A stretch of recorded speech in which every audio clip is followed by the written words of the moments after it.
हरे हरे, हरे राम राम राम हरे हरे, हरे कृष्ण कृष्ण कृष्ण हरे हरे।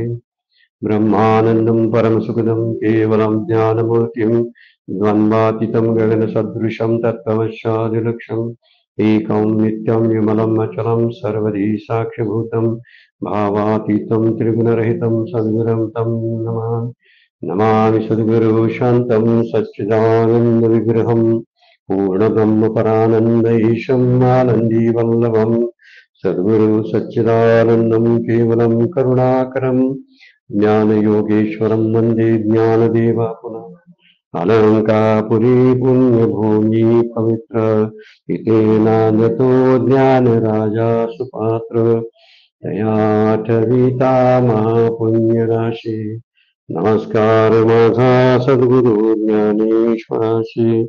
सर्व संतांना वंदन, ज्ञानेश्वर माऊलींना वंदन, सद्गुरूंना वंदन, सर्व श्रोत्यांना वंदन करून शिवगड अध्यात्म चॅरिटेबल ट्रस्टच्या ज्ञानेश्वरीच्या नित्य उपासनेच्या चिंतनाला आपण प्रारंभ करतोय। कालच्या चिंतनामध्ये आपण विचार चालू केलेला आहे। अंतवंतु फलम तेषां तद्भौति अल्पमेधसां देवान देव यजो यान्ति मदभक्ता यान्ति मामपि। वर्णन केलेलं आहे ज्या अल्पबुद्धीचे देवदेवतांचे उपासक आणि देवदेवतां उपासकांना नाशवंत फलाचीच प्राप्ती होते, कारण त्या देवदेवी सुद्धा ज्या आहेत, देवदेवता ज्या आहेत त्या पण नाशवंत आहेत आणि त्यांना मर्यादित अधिकार असतात आणि त्या मर्यादित आणि अल्प अधिकारामुळे ते अल्प फळच प्राप्त होतात।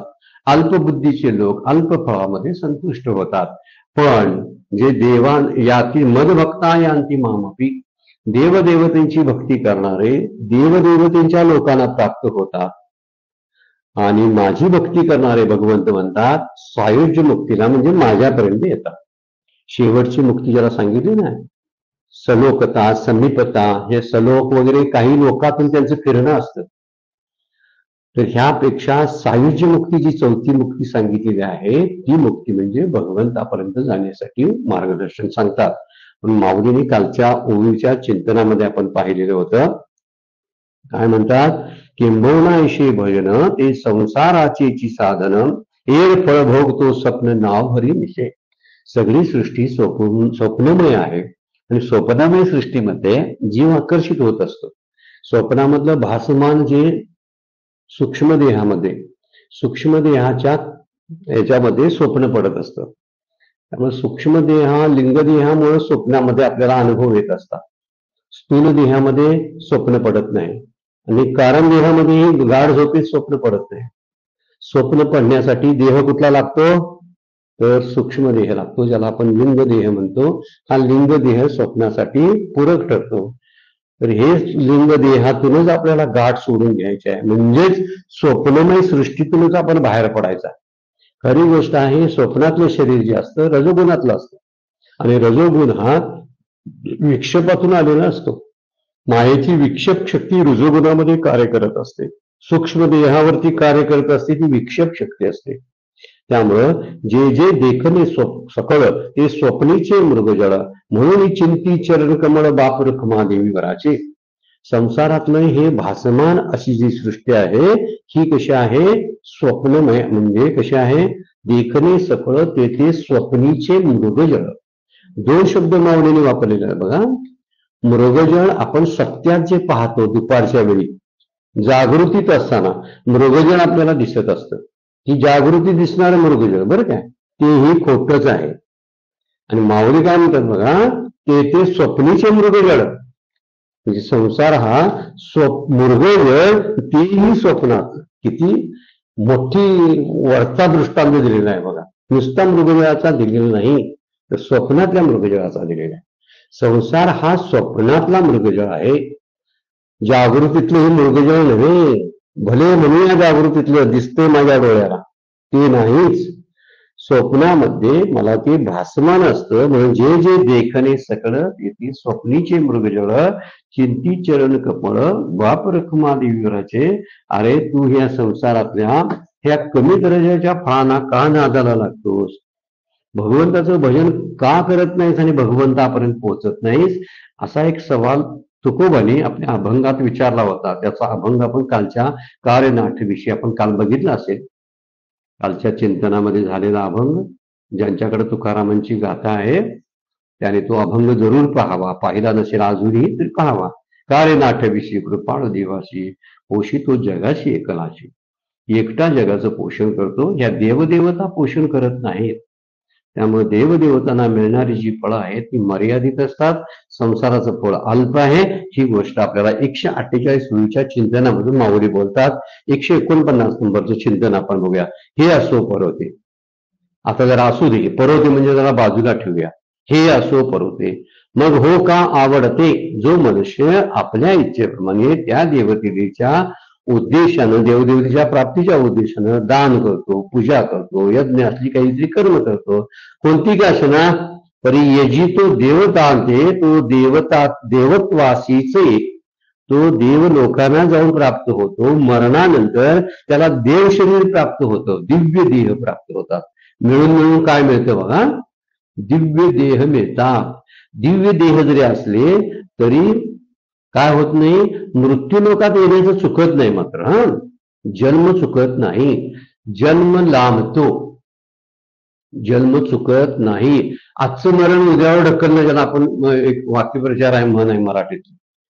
काहीतरी आपण तजवीज करत असतो, सलाईनवर ठेवत असतो कुणाला तरी, आहेत त्यांना ते ऑक्सिजन लावलाय, पण ते 2 दिवसात जाणारच आहे. जसं आहे ना तसं हे देवदेवतेंची शरीर प्राप्त होणं म्हणजे आजचं मरण उद्यावर ढकलणं, ऑक्सिजन लावणं आणि एखाद्या पेशंटला 2 दिवस जगवणं आहे. तसं इथे म्हणलेलं आहे की असो परते मग हो का आवडते. ते आपल्या आपल्या आवडीच्या देवता बघतात आणि त्यानुसार भजन करतात, यज्ञ करतात, दान करतात. परी यजी, यजी म्हणजे भक्ती करणं, यजन करणं. यजी जो देवदेवता, ते जो देवदेवतांची भक्ती करतो तो देवत्वासीच म्हणजे त्या देवत शरीरालाच प्राप्त होतो, अन्य काही होत नाही. म्हणजे आवडणाऱ्या कोणत्याही देवतेची जरी भक्ती केली तरी कोणीही असो तो देवरूपाला प्राप्त होतो. म्हणजे देवाला जाऊन मिळतात. चांगली गोष्ट आहे, पण चांगली गोष्ट कोणत्या दृष्टीनं, तर आपला जन्म काही दिवस पुढे ढकलण्याच्या दृष्टीने आहे, जन्म थांबवण्याच्या दृष्टीनं नाही. आपल्याला जन्म थांबवायचा आहे, मरण थांबवायचं नाही. मरण थांबत नाही, जे जन्माला येतात ते मरतातच. त्यामुळे जन्म थांबवणं ही फार महत्वाची गोष्ट आहे, जी देवरूपाला आल्यामुळं लांबते, थांबत नाही. पण म्हणून तर म्हणलेलं आहे, देवदेवतेच्या प्राप्तीच्या उद्देशानं, भोगाच्या उद्देशानं जो यजन करतो तो मरणानंतर त्या देवदेवता प्रसन्न होतात, त्यांना आपलं शरीर देतात, आपल्यासारखं त्यांना करतात. म्हणजे देवांचं शरीर त्यांना दिव्य देह प्राप्त होतो. आणि इतर देवतेंची ही जे आहेत, ज्या उपासना आहेत, हे यजन, पूजन, दान, धर्म, यज्ञ काय असतील, याची फळं मात्र नाशिवंतच असतात. का नाशिवंत आहे? देवाचा दिव्य देह जरी मिळाला देवतेचा, तरी सुद्धा तो देह नाशिवंत आहे. इंद्र जरी प्रसन्न झाला, धरूया आपण, इंद्र जरी प्रसन्न झाला तर जास्तीत जास्त स्वर्गाचं राज्य दे, तुझ्यावर मी खूप प्रसन्न आहे आणि तू आता इंद्र हो. एखादा इंद्र होईल, इंद्राच्या उपासनेनं इंद्र होता येतं, पण जन्म टाळता येत. या इंद्रादी देवतेपेक्षा महात्मे दुर्लभ जे आहेत असं म्हटलं मागच्या वेळी.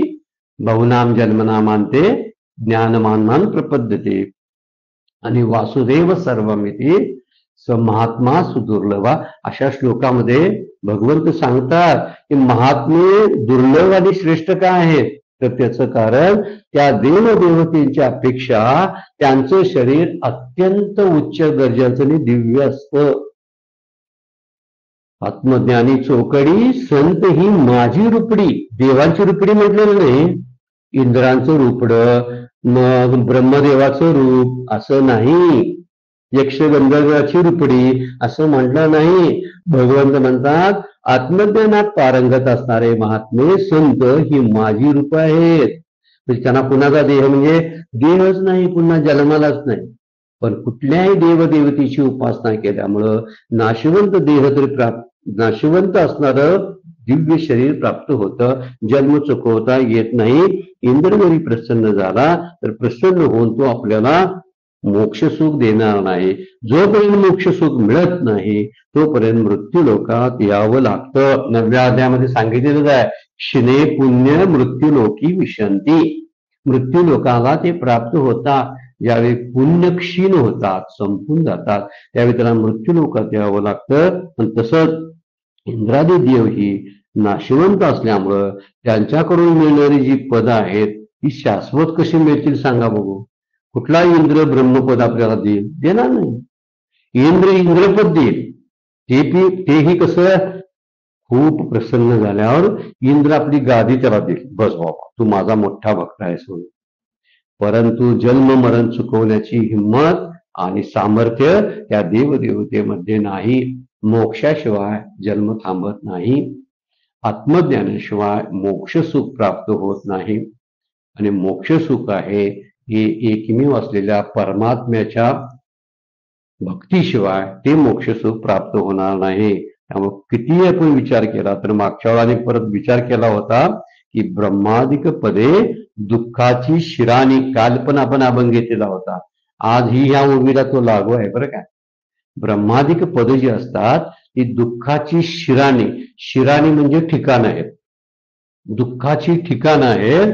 तेथे चित्त जणी जडो देशी असं तुकाराम महाराज विठ्ठलाला विनवणी करतात.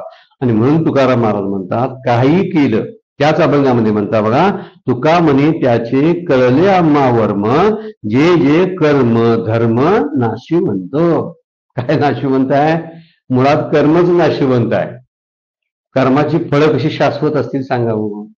त्यामुळं कर्मरहित म्हणजे निष्काम झाल्याशिवाय, अकर्मता प्राप्त झाल्याशिवाय त्याची फळं ही अर्पित होत नाहीत.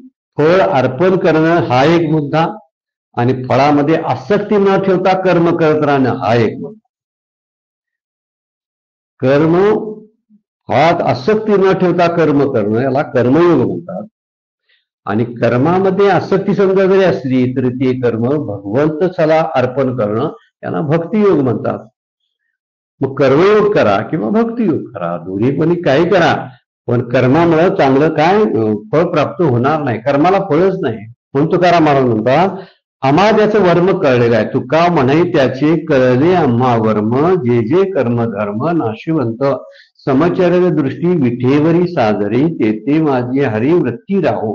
ह्या अभंगाची सुरुवात आहे आणि त्यामधली ही ओळ आहे, ब्रह्मादिक पदे दुःखाची शिरा. किती पद येऊ दे, ब्रह्मांड पद येऊ दे, ब्रह्मदेव पद येऊ दे, इंद्रदेव पद येऊ दे, सगळी पद नाशवंत आहेत. आणि म्हणून ते काय करतात, फार झालं तर विशेष करून ते देवत्वाला प्राप्त होतात. देवाची शरीर मृत्यूनंतर प्राप्त होतात. जिवंत असताना मिळत नाही. जिवंत असताना भगवत रूप होणे याला जीवनमुक्ती म्हणतात. आणि मरणानंतर देवत्व प्राप्त होणं ही तात्पुरती असणारी आपल्याला काय आहे, स्वर्ग सुखाची देणगी आहे. ते जे क्षीण झालं की परत मृत्यू लोकांमध्ये यावं लागते. आता उदाहरण जर आपण गणपतीची उपासना करणार, एखादा गणपतीचा उपासक असेल तर तो ब्रह्मांडाचा नियंता आहे. त्वमेव काय म्हणजे कर्ताशी, त्वमेव केवलम धर्ताशी, त्वमेव केवलम हर्ताशी, त्वमेव सर्वम खलविदम ब्रह्माशी. हे जे वर्णन अथर्व शीर्षामध्ये केलेलं आहे ते अथर्व शीर्षातलं वर्णन लक्षात ठेवून जर एखादा भक्त गणपतीची उपासना करत असेल ना तर ती ब्रह्म उपासनाच आहे. म्हणजे ब्रह्म आत्मप्राप्तीसाठीचीच उपासना. गणपती ही देवता आहे, पण देवता पण कशा दृष्टीने घेतली, ब्रह्मांडाचा नियंता आहे, स्वामी आहे. आणि सर्व सगळं जे लीन होणार आहे ते त्याच्यात लीन होणार आहे. या भावनेने केलेली उपासना हे ब्रह्माचीच उपासना असते. ब्रह्मचिंतन आत्मचिंतनच असतो. परंतु तो विघ्नहर्ता आहे. मागच्या वेळा आपण याच्यावर चर्चा केली ना. तो विद्यादाता आहे, तो वृद्धी सिद्धीचा नायक आहे. वृद्धी सिद्धीचा नायक असा आपला अभंग सुद्धा आपण ऐकतो. हा वृद्धी सिद्धी म्हणजे सगळ्या वृद्धी सिद्धी मला प्राप्त होऊ द्या, मागणी कसली आहे बघा. पण वृद्धी सिद्धीने जन्म जाणार आहे का? नाही. विद्येमुळे जन्म जाणार आहे का? नाही. किंवा विघ्न गेल्यामुळे विघ्न परत आणि येणार आहे. विघ्न हरता एक विघ्न गेलं, मग गणपती केलं पुस्तक विघ्न हरता म्हणून बघितलं तर तो फक्त विघ्नच हरवेल, माझा जन्म घालवणार नाही. खरं विघ्न काय असेल? जन्म मरण रूप भाव, जन्म मरण भाव रूप संसार, हे खरं विघ्न आहे. हे खरं विघ्न ज्याला कळलं आणि हे विघ्न हरण करण्यासाठी, माझा संसाराचं विघ्न हरण करण्यासाठी माझा संसारच जाऊ दे म्हणून कोण म्हणत असेल ना, तर त्यानंच खरी भक्ती केली. आणि माझ्या संसारातली विघ्न आणि संसारच घालवणे झाला वमन हा संसार. तुकोबा म्हणतो ना, हे मी त्याच्या चिंतनामध्ये इतका लागलो की त्या चिंतनामुळे झाला वमन हा संसार. म्हणजे बाईल भेटली कर्कशा, बरे या दुष्काळी पीडा केली, आणि अनुतापे तुझे घडिले चिंतन, झाला वमन हा संसार. संसार जेव्हा बाधित होतो तेव्हाच संसार बाधित व्हावा म्हणून भगवंताची भक्ती करावी. संसारातले पदार्थ मिळावेत म्हणून भक्ती केल्यामुळं संसार आहे तसा राहतो. संसार लीन झाला पाहिजे, संसार माझ्यासाठी संपला पाहिजे, त्यासाठी अनुताप असायला पाहिजे. आणि संसारातला अनुताप म्हणजे संसाराबद्दलची उपरतीच व्हावी लागते. त्याशिवाय आपल्याला मग आमची जी सेवा आहे किंवा आमची जी कर्म आहेत किंवा जी उपासना आपण करतो ती सुख करता वार्ता विघ्नाची न उरवी. आपण आरतीमध्ये म्हणतोय, माझ्या विघ्नाची वार्ता उरवू नकोस, तू सुख करता दुःख हरता वार्ता विघ्नाची उरवी. आणि पूर्वी प्रेम कृपा आहे तुझी, मला प्रेम दे, आणि मग काय दे, माझी विघ्न घालव, मला सुख दे म्हणजे विषय सुख दे, माझी दुःख घालव, माझी संकट घालव. ह्या दृष्टीनं बघितलं तर जन्म जात नाही. मग कशा दृष्टीने उपासना करायला पाहिजे?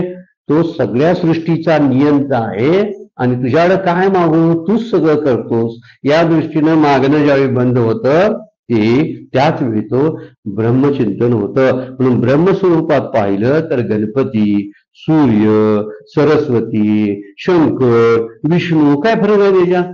काहीच नाही, सगळे एकच आहेत. ह्यांच्या मूर्त्या वेगळ्या, चेहरे वेगवेगळे आहेत, सगळं वेगवेगळं आहे. पण वेगवेगळं असलं तर तत्व एक आहे. ते माझ्या मागणीतनं काय होतं, ती देवता मर्यादित होती. तिला आपण संसारात आणतो. वास्तविक तिला आम्हाला संसारातून बाहेर काढ असं आम्ही न म्हणता, आम्ही काय म्हणतो, उलट बोलतोय बघा. मला संसारातून बाहेर काढ असं न म्हणता त्या देवतेला संसारात आणतोय आपण. किती उलटी क्रिया करतोय बघा. देवाला संसार करायला लावतोय आपण. देवाला संसार म्हणजे त्याचा मुळात संसार बाधित करायसारखं त्याचं काम आहे. आणि त्याला काय आपण सांगतो, तू मला ये आणि माझा संसार दुरुस्त कर. म्हणजे त्याच्या पाठीमध्ये आम्ही संसार लावतोय. म्हणून त्यांची सगळी भजनं संसाराची साधनं म्हणजे ना, त्यांची सगळी भजनं ही संसाराचं साधन आहे. तर हे त्याचा अर्थ काय होतो, तर त्या देवदेवतेना आपण मर्यादित करतो. आपली मागणी घेतल्यामुळं त्यांना देश, काल आणि वस्तूने मर्यादित करत असतो. म्हणून विचार जर केला, थोडासा अभ्यास की आपल्या सगळ्यांचा आहे बघा. पंढरपूरच्या विष्णूपेक्षा, पंढरपूरचा कोण आहे? तो विष्णू आहे ना. तिरुपतीचा कोण आहे? विष्णूच आहे ना. त्याला म्हणतील असतील का वेगळे व्यंकटेश, बालाजी शब्द वापरले असतील, असू दे की नाम रूपातला भेद आहे. त्याची मूर्ती वेगळी, त्याचं रूप जे आहे तिरुपतीच्या बालाजीचं वेगळं आहे विष्णूचं. आणि पंढरपूरला विष्णू कमरेवर कट्टेवर हात ठेवून उभा राहिलेला आहे, विट्टेवर उभा राहिलेला आहे. फरक एवढा आहे. पण आता जर विचार केला तर पंढरपूरच्या विष्णूपेक्षा तिरुपतीचा विष्णू श्रीमंत काय आहे तेवढं सांग. जनरली आता आपला रोजचा अनुभव वगैरे, तिरुपतीचा विष्णूची प्रॉपर्टी केवढी आहे, पण पंढरपुराची प्रॉपर्टी पंढरपूरच्या विष्णूची केवढी आहे? दोघंही विष्णू आहेत ना. पण पंढरपूरच्या विष्णूपेक्षा देणारा विष्णू कोण आहे माहितीये का? बालाजी किंवा तिरुपतीचा आहे. सगळे तिकडेच जातात. पंढरपूरला फारशी येत नाहीत. पण पंढरपूरचा विष्णू देत नाही का? मग तो काय म्हणतोय, मी तुम्हाला नामाची गोडी देतो, मी तुमचा संसार बाधित करतो, संसाराची उपरती तुमच्यामध्ये उत्पन्न करतो, तुम्हाला वैराग्य, ज्ञान, भक्ती देतो. आम्हाला ते कुठं पाहिजे? मला वैराग्य नको, भक्ती नको, ज्ञान नको, प्रेम नको, मला धन दे, संपत्ती दे, कीर्ती दे, मुलं बाळ दे, माझा आजारपण घालव. हे आमची छोट्या मागण्या आहेत आमच्या. कोण कुठला देव शरीराची व्याधी घालवेल सांगा? शरीर आहे तर त्याला कीड लागणार नाही का? कुठली वस्तू किडायची राहिली? लाकूड किडायचं राहिलं, लोखंड गंजायचं राहिलं? कोण किडायचं राहिले कुठली वस्तू, काही लवकर काही उशिरा. तसं शरीराला सुद्धा मर्यादा आहे. आणि त्यामुळे मी शरीराच्या बद्दलचे भोग जर मागून घ्यायला लागलो तर माझीच मला मर्यादा आहे. देवता खूप मोठे असतील पण माझी मला मर्यादा आहे ना. त्यामुळे इथे विचार केलेला आहे, एकदा गेलेलं विघ्न आहे ते परत येणारच ना. त्यामुळे पंढरपूरचा विठ्ठल आहे ना आणि बालाजी जो तिरुपतीचा विठ्ठल जो आहे, ते दोघं एकामेकांपेक्षा किती श्रीमंत कोण कसा आहे बघा. पंढरपूरचा नाही, द देहू आळंदीच्या दोघं सत्पुरुष आहेत ना, देहू आणि आळंदीमध्ये सत्पुरुष आहे. त्या सत्पुरुषापेक्षा शिर्डीत पण एक सत्पुरुष राहतात. श्रीमंत कोण आहे? देहू आळंदीला कोण विचारतंय का? ते म्हणतात या तुम्हाला मी वैराग्य देतो. आम्हाला वैराग्य कुठे पाहिजे? आम्हाला वैराग्य नको, आम्हाला विषयचं सुख तुम्ही देताय का? पण शिर्डीचे बाबा काय आहेत माहितीये, जरा दयाळूच आहेत, अधिक दयाळू आहेत. ते काय म्हणतात, ये रे बाबा आलास काय, तुला काहीतरी देतो. आता शिर्डीचे बाबा आणि देहूचे बाबा दोघे एकच आहेत, आळंदीचे बाबा दोघे एकच आहेत, पण ते दोघं एक आहेत. पण त्यातला जास्तीत जास्त उत्पन्न देणारे देवता कुठली आहे? शिर्डीची आहे. बघा महाराष्ट्रामध्ये आपल्याला कळतं दोघेही सारखे मानले नाहीत म्हणून ही परिस्थिती झालेली आहे. दोघांना सारखं मानलं काय? भक्ती करणाऱ्यांनी सारखं मानलं का? किती लोट जनसमुदाय असतो शिर्डीला, किती उत्पन्न जमा होतं? तेवढं आळंदीत आहे, तेवढं देहूमध्ये आहे नाही. हे विचार जर केला तर जसा भाव असतो तसाच देवाची प्राप्ती होते. ही महत्वाची गोष्ट आपण लक्षात ठेवली पाहिजे. म्हणजे असे हो जया अंतरी भाव जैसा, वसे होतया अंतरी देव तैसा. समर्थ बरोबर सांगतात बघा मनाच्या श्लोकामध्ये. अंतरामध्ये जसा भाव असेल तसाच देव आपल्या अंतरामध्ये बसत असतो. अनन्यास रक्षित से चाप पाणी, नुपेक्षी गदा रामदासा अभिमानी. असा हा प्रभू रामचंद्र आहे. आपल्या दासाची उपेक्षा करत नाही, नुपेक्षी, कधीच उपेक्षा करत नाही. कुणाची? तो काहीच मागत नाही त्याची. जो मागतो त्याला देतात आणि त्याच्या पाठीमागे असतात ती वगैरे कशी जातील सांगा. म्हणून कोणत्याही देवताला भजल्यानंतर तो त्या देवतेस प्राप्त होतो. तसलं शरीर प्राप्त होतो. माऊली म्हणतात की हे मग असो आवडते पण यजी जो देवता ते तो देवत्वासीच ये, त्या देवत्वाला प्राप्त होते. म्हणून कोणत्याही देवताला भजलं की त्या देवतेप्रमाणे मिळतो. जसा भाव तसाच मिळत असतो. माऊली तरी म्हणतात मने वाचा करणी जयाची या भजनी देवाची या महानी. देवासाठी ज्यांची भजनं चालू असतात ते शरीर जाते क्षणी देवाची झाले. समान ओळी आहे बघा. ही ओळी 9व्या अध्यायातली आहे आणि आता आपण चिंतन करावं ही 7व्या अध्यायातली आहे. इथं काय म्हणतात की जे परी यजी जो देवता ते तो देवत्वासीची, तो देवत्वाला प्राप्त होतो. त्याचं कारण इथं माऊली 9व्या अध्यायामध्ये सांगतात मने वाचा करणी जयाची भजनी देवाची आवाहन. देवाच्या प्राप्तीसाठी, देवदेवतेंच्या प्राप्तीसाठी, सुखाच्या विषय सुखाच्या प्राप्तीसाठी जर भजनं करत असतील तर तशीच प्राप्त होता. ते शरीर जाते क्षणी देवची झाले. जेव्हा ते मरण पावतात त्यावेळी देवरूपाला त्या देव लोकांमध्ये जातात. कोण विष्णू लोकांमध्ये जातो, कोण इंद्र लोकांमध्ये जातो, कोण सूर्य लोकांमध्ये जातो. किती लोक आहेत, काय आहेत, हा पुराणाचा आणि वेगळा विचाराचा अभ्यास आहे. आपल्याला त्याची काही गेलेलं नाही. पण इथं तो मात्र जन्म मरण चुकवू शकत नाही. कारण देव सुद्धा पुनरावृत्तीतच सापडलेले आहेत.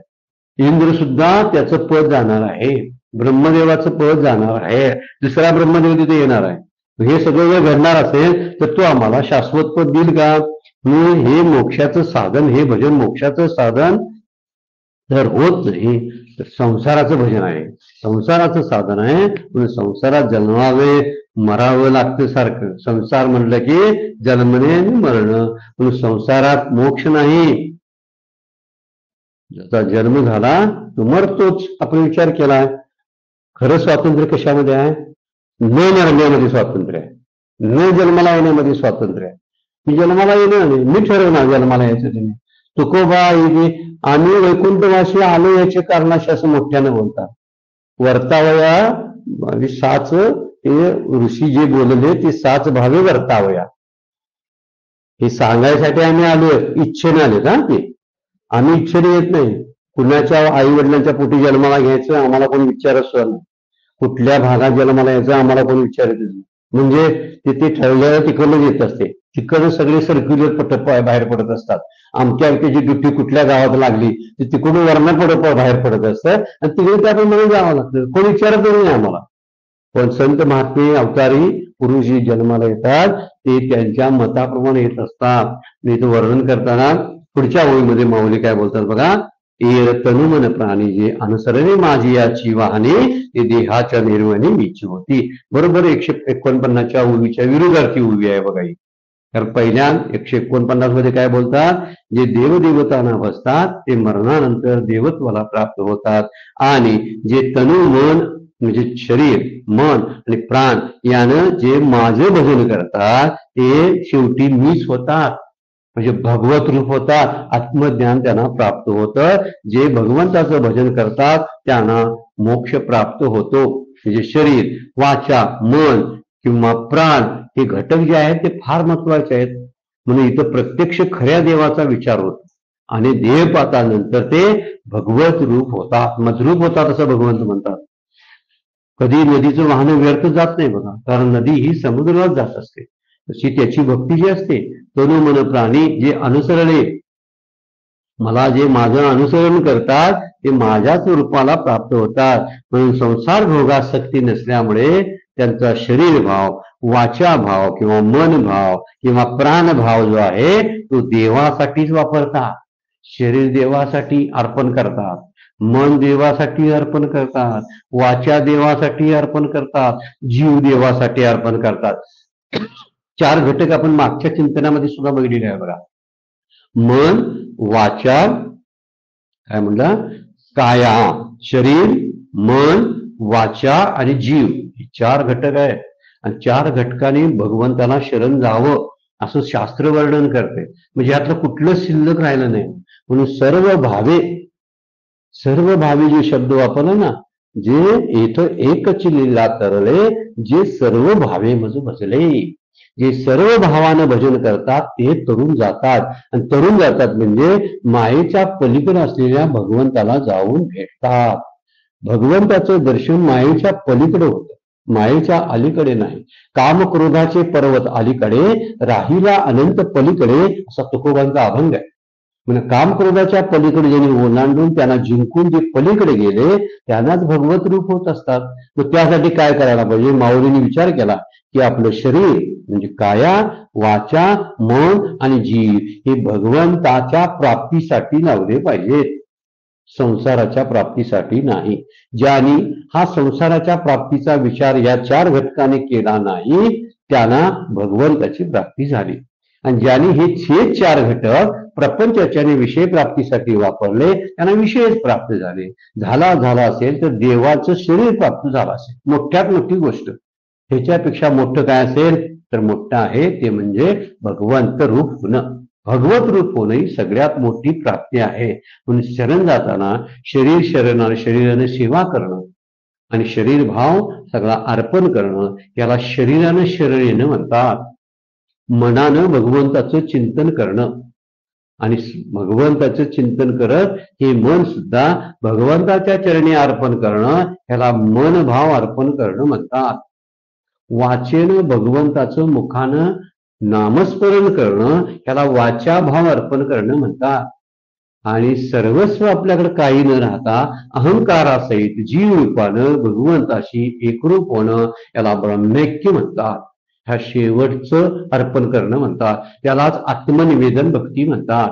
म्हणून मन शरीर वाचा ही सगळं अर्पण. अहम वाचा चित्त अंग देवोनिया शरण रे ग 18व्या अध्यायामध्ये माऊली बोलतात. तुला द्यायचं असेल तर अहंकार म्हणजे जीवाचं रूप आहे बरं काय. जीव जेव्हा नष्ट होतो ना भगवत रूप होतो ना, नष्ट होतं म्हणजे ब्रह्मैक्य जीव ब्रह्मैक्य होतो ना त्यावेळी अहंकार नष्ट होतो. म्हणून अहंकार देणं मन देणं वाचा देणं अंग म्हणजे शरीर देणं काया वाचा मन आणि जीव या 4 घटकांनी जो शरण येतो तो माझ्याच प्राप्तीस माझीच त्याला प्राप्ती होते. देह निर्वाणी मीची होती. माझ्याच उपासनेच्या पद्धतीला अनुकरण करतात ते देहाच्या नाशानंतर मलाच प्राप्त होतात असं भगवंत याच्यामध्ये म्हणतात. म्हणून रामरक्षामधला स्तोत्रामधला श्लोक आपण नेहमी असतो. श्री रामचंद्र चरणो मनसा स्मरामी वर्णनच केलंय. श्रीरामचंद्र चरणो वचसा म्हणजे वाणीनं गृणामी, श्रीरामचंद्र चरणो शिरसा नमामी म्हणजे शिरसा म्हणजे देहानं अर्पण होणं, आणि श्रीरामचंद्र चरणो शरण प्रपद्ये म्हणजे जीव अर्पण करणं आहे. ह्या चारही गोष्टी आहेत. श्रीरामचंद्र चरण मनसा मन अर्पण करणे, वचसा म्हणजे वाचा अर्पण करणे, नंतर शिरसा नमामी म्हणजे शरीर अर्पण करणं, आणि शरणम प्रपद्ये सर्व भाव सर्वस्व भगवंताला अर्पण करणं, आणि आत्मनिवेदन भक्तीमध्ये शिरणं, त्याला ब्रह्मैक्य म्हणतात. हे एवढं झालं की ते त्याच्याशीच होता. आणि जे सर्व माऊली बोलतात कायिक वाचिक मानसिक भाव तया मी वाचून धाम अनोती ना, माझ्याशिवाय ती विचारच काय करत नाही. त्यांची काया माझा विचार करते, त्यांचं मन माझा विचार करते, त्यांची वाचा माझे गुणगान करते, त्यांचा मानसिक भाव माझ्यापर्यंत अर्पण झालेला असतो. म्हणून सगळं मन ये किंबहुना आपले मन करी माझे काय तन माझे श्रवणी कान भरून घाली. त्याच्यावर उपाय सुद्धा माऊली सुचवतात. तुझं मन ये राहण्याचं ठिकाण माझं कर, आणि ज्याने भगवंत प्राप्तीसाठी हेच ध्येय मानलं ते भगवत रूप झाले ना. तुकोबाज म्हणतात देव पहावया गेलो आम्ही देवची होऊन ठेवली. आता देव पाहायला गेल्यानंतर देव होणं किती मोठी उपलब्धी आहे बघा. एक सुंदर उभी आहे काय बघा, तव श्रीकृष्ण म्हणे पाळता जया मोक्ष सुखाची असता हे मज वाचून अन्यथा गती नाही. ज्याला मोक्ष सुखाविषयीची तळमळ लागली तो मला सोडून जाईलच कुठे सांगा. माझ्या प्राप्तीसाठी मोक्ष सुखाचा विचारच सतत मनात असला पाहिजे असं भगवंताचं सांगणं आहे. म्हणून संसार सुखापेक्षा मोक्ष सुख हे फार वरच्या आणि श्रेष्ठ दर्जाचं आहे. संसार सुखापेक्षा कदाचित स्वर्ग सुख मोठं वाटायला लागेल, पण स्वर्ग सुखापेक्षा शेवटचा वरचा टॉपचा नंबर ज्याला आपण लागतो त्याला आपण आत्मलाभाचं सुख, आत्मसुख ज्याला म्हणतात, आत्मज्ञान ज्याला म्हणतात, ते आत्मज्ञान प्राप्त होतं. त्या आत्मज्ञानासाठी प्राप्त होण्यासाठी म्हणून जर म्हणतात की भगवत साक्षात्काराने तो जीवनमुक्त होतात. म्हणून म्हणले माऊली बोलतात ते मरणा ऐलीची कडे मज मिळवली गेले पुढे, मग मरणी आणखीकडे जातील की परत कशाला मारायला जातील आणि परत कसे मरतील, कारण माझ्याकडे झालेले आहेत ते, आणि परत पाठीमागे जातील का? नाही, परत पाठीमागे जाणं नाही. जे माझ्यापर्यंत आले ते माझ्यात मिसळून गेले, जे माझ्यापर्यंत आले ते मद्रूप झाले.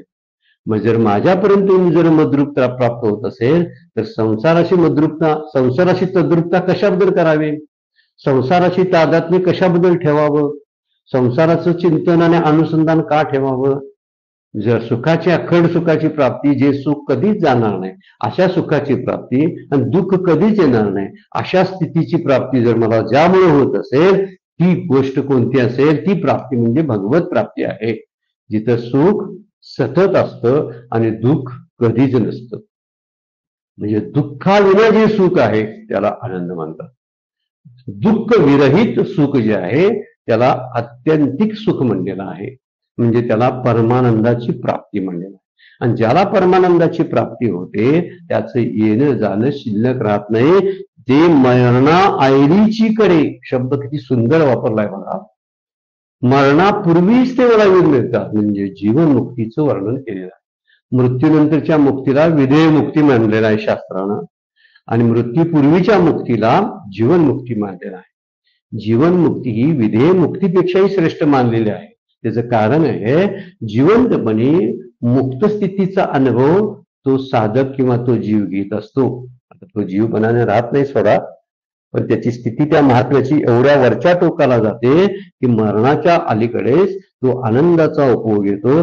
मग निघून गेले पुढे, मरणापूर्वीच तर मला जीव मिळता, मग मरणी अनेकीकडे जातील की परत मरायला आणि जन्माला आणि कशाला जातील कुठे. किती सुंदर होईल मात्र परत त्याला जाणंच नाही. एकदा त्या ताकातून मंथन करून, त्या दुधाचं दह्याचं मंथन करून जेव्हा लोणी येतं त्यावेळी ते लोणी परत त्या ताकामध्ये जाईलच कसं सांगा. परत त्या लोण्याचं दूध कसं होईल सांगा बघू, परत त्या तुपाचं दूध कसं होईल सांगा बघू, होणारच नाही. त्याचं दूध परत होत नाही, परत त्याचं ताक होत नाही लोण्याचं. लोण्याचं तूप झालं की तुपाचं लोणी पण करता येत नाही, त्याचं दूध पण परत करता येत नाही. का? ते मधची काय मग मरणी अनेकीकडे जातील केली असं माऊली म्हणतात. पण इथे म्हणतात की येण तनु मन प्राणी, आपल्या शरीरानं, मनानं, बुद्धीनं, वाचेनं, जीवन की जे माझ्याशी अनुसरणे, माझंच अनुकरण करतात, माझ्या अनुसंधानामध्ये सतत असतात, माझे नाम घेत असतात, माझंच ध्यान करत असतात. म्हणजे मनानं त्याचं ध्यान करावं, वाचेनं त्याचं नाम घ्यावं, शरीरानं सेवा करावी संसाराची, आणि जीवानं त्याच्याशी एकरूप व्हावं. चार भाव जर लक्षात ठेवले ना आपण, तर भक्तीमध्ये आणि चालता बोलता हे आपल्याला भक्ती करता येते. त्यासाठी फार मोठं काही वेगळी गोष्ट करावी लागत नाही. म्हणून मनाचं अनुसंधान जे आहे ते मनाचं अनुसंधान आहे, वाचेचं अनुसंधान आहे.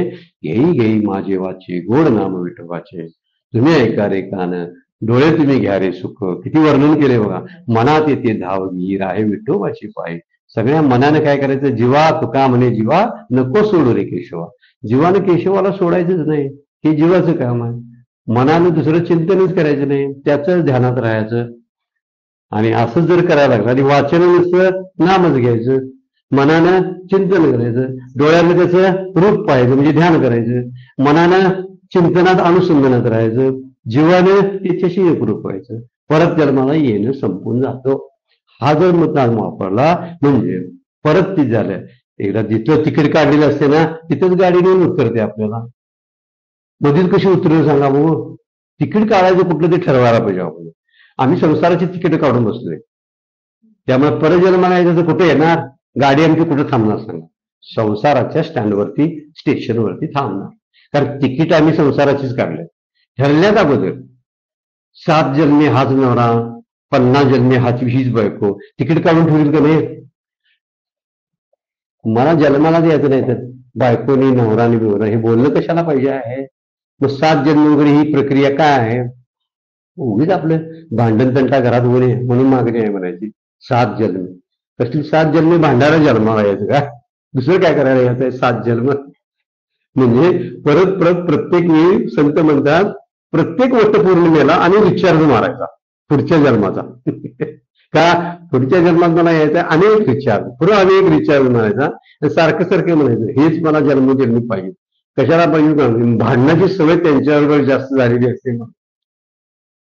एक नवरा बायकोला म्हणतोय 15 दिवस राहणार होतीस नाही, आलीच कशी काय लगेच एवढी गडबडीनं 2 दिवसातच. ती म्हणजे आता 2-4 दिवस झालं आई बरोबर भांडलो, वडिलांच्या बरोबर भांडलो, भावाबरोबर भांडलो, वहिनी बरोबर तिथं माहेरात भांडलो. तर काय तुमच्या जी भांडण्याची जी मजा आहे ना ती तिथं नाहीच, म्हणून परत आलो. आमचं असंच आहे ना, 7 जन्मात एका जन्मात फिटले नाही अजून मजा, मग पुढच्या जन्मात सुद्धा अजून पुढच्या जन्माचं तिकीट काढून आम्ही बसलोय.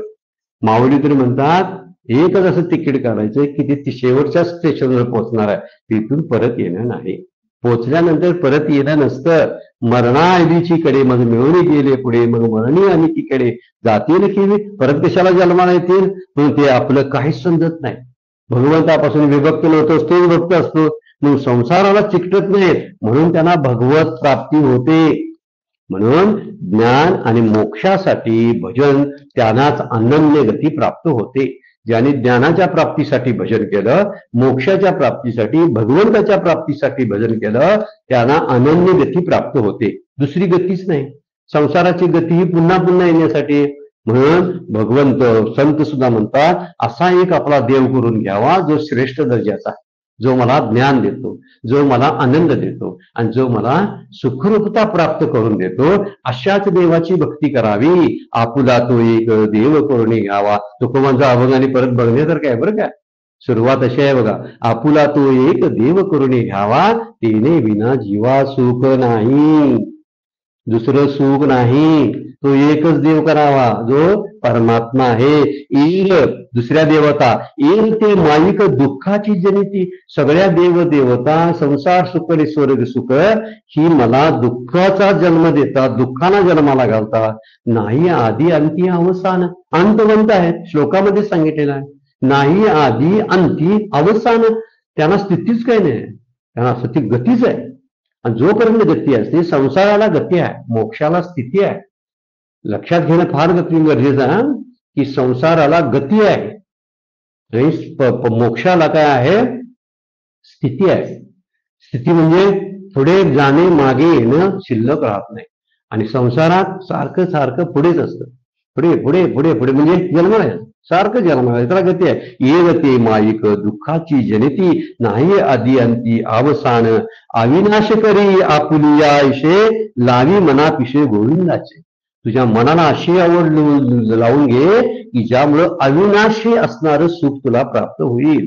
अविनाश करी आपुलिया इशे आपल्यासारखे ते देव देव भगवंत करून टाकतात.